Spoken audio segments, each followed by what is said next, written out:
Now things got worse, yes, a serious bind. In times like this, it takes a man with a style like getting out of a bind.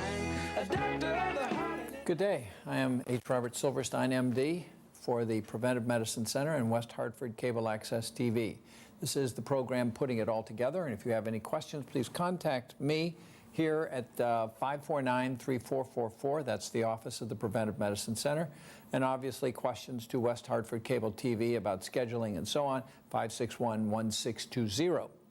Now, a number of things to begin with. Last night I stayed up fairly late and missed the last great song in the concert by Maroon 5. Now, there is a talented group, especially the singer, but the whole group is terrific. In a certain sense, it reminds me of what it was with the Beatles. How did such people with incredible talent come together? Well, you can ask that about really any great band, but last night was Maroon 5, and they were terrific. I had been to New York and went to Dizzy's Club Coca-Cola at the Lincoln Center Jazz area in the Time Warner building, and that was really a phenomenal experience. I heard a Brazilian group that had xylophone, an incredible guitarist, and obviously drums and bass, I think, and then a singer would come on periodically. They were terrific. They're still there if you want to go. So you might want to call Dizzy's Club Coca-Cola in the Time Warner Center. It is just a fantastic venue. The food is not that great. I didn't have any this time because I'd been so disappointed the last time. And the drinks aren't that great, but it turned out that the house Cabernet was really quite all right. I was listening to John Bankowski this morning on National Public Radio, local National Public Radio, Connecticut version, and he was talking about executive pay. And while I have disagreements with my son, I think that executive pay is literally out of control. And it ought to be related in part to the profitability that these companies generate under their administration. This fellow Nardelli, who left Home Depot, has come to another company, and his executive pay package is unbelievable, whether they make any money or not. It's interesting what he said the psychology was. One of the speakers said the psychology was, and that was that everybody wants to be in the top 25% of executive pay. So each year, to stay in that top 25%, it ratchets up and up the pay. I do think executive pay is out of control, and boards need to be more responsible. And of course, all of you / us members of who have shares in these companies should do something to begin to bring that under better control. Somebody called up, and I think he had a ridiculous point. He said no executive should receive more than $400,000, and in the old days, pay used to be taxed at 91% level.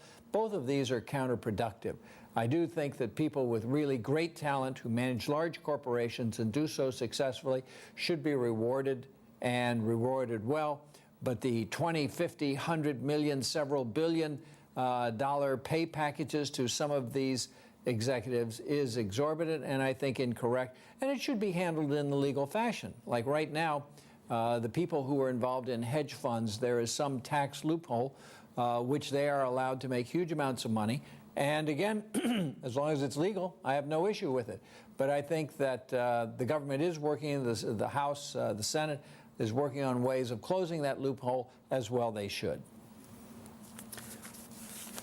This is the New York Times, and here is the Bible of jazz, and you can read about what's going on. I picked this up when I was recently in New York City with my close friend J.T. Guy, M.D., whom I call the smartest hematologist in the world, and he is really an incredibly brilliant person.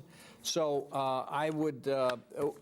we went to Jazzy's Club Coca-Cola, and that's where I picked this up. This is Hot House, the Bible of Jazz in New York for 26 years. It talks about Chico Hamilton, Randy Brecker at the Birdland, Jeremy Pelt at Kitano, Terrell Stafford at the Village Vanguard, and then, of course, it lists who's playing when, biographies, and so on. And there's literally so much going on, you couldn't possibly know it all unless you were a devotee of jazz, which I'm not. But I heard McCoy Tyner recently, and I thought he was just excellent, and I would love to hear him. I would love to hear Maroon 5 in that same venue, which only holds a couple hundred people. And the concert last night, he said slightly over 300 people were there hearing him. I'll probably come back to this, but I want to put it out now. I've talked about vitamin D3 many, many times. I say the proper goal is 80. That puts me in contrast to most experts in the field who say that the proper goal is above 30, 30 to 40. And the reason is there is a fair amount of scientific proof to show that that is clearly better than values under 30. So, but if you look at the information on reduction in complications as that vitamin excuse me, as that vitamin D3 level goes up and up and up, the complications of immune dysfunction, bone disease, heart disease goes down on a progressive level. Now, you have to learn how to interpret scientific studies. Maybe those people with the high levels were not taking vitamin D, they were outside in the sun, and they were exercising and swimming, and their percent body fat was down. And as a result, that's why they had the reduced incidence of cancer, heart disease, and so on. But until it's absolutely separated out, and since it's known that higher vitamin D levels are safe, meaning 80, 25 vitamin D3 level of 80 is safe, then I would recommend you get as close to that as possible. I have a few patients who, excuse me again, who've gotten in the 50 to 60 range, and I really don't push it after that. One thing that I do want to say is the Institute of Medicine apparently has taken a position that 2,000 units of vitamin D3 can be taken by every adult in the United States. I'm not suggesting that that has to happen, and certainly if you're a lifeguard and working outside all summer long, then of course I doubt that you would be one of the every who needs it. But I am saying for the average person who works indoors and doesn't get out all that much, that 2,000 units of vitamin D3, as per the Institute of Medicine's recommendation, which I don't agree with on everything they say, but they do say that, and I would say that would certainly be safe. The arguments about Zetia and Vytorin are still floating around, and it's based on a study called the ENHANCE study. And I want to point out once again, that study was done on people who had very thin plaque, and so as a result, you were not going to see that much change one way or another.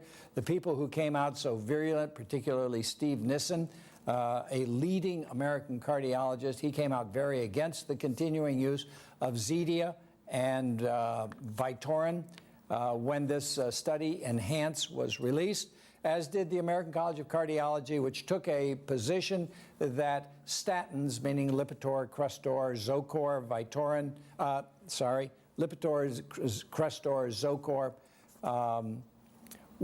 and the generic simvastatin of Zocor were the recommended beginning places for treatment. And I don't agree with that. Sometimes, to minimize costs and pills, you can write for a combination of Crestor with Zetia, and you can get away with low-dose medication a couple of times a week and still hit that proper goal of a non-HDL cholesterol. When you subtract the good from the total cholesterol, that number needs to be less than 90. Triglycerides need to be less than 100. The diabetes test, the A1C, needs to be less than 5.5. The magnesium level needs to be above 2.0, meaning 2.1. The uric acid level should be 5.5, and percent body fat should be such that you can see what are called clear lines of definition and demarcation. And I think I made up a funny acronym. I'm not a very funny person, but I made up a funny acronym called CLOD, implying we should all be clods. Clear lines of definition / demarcation.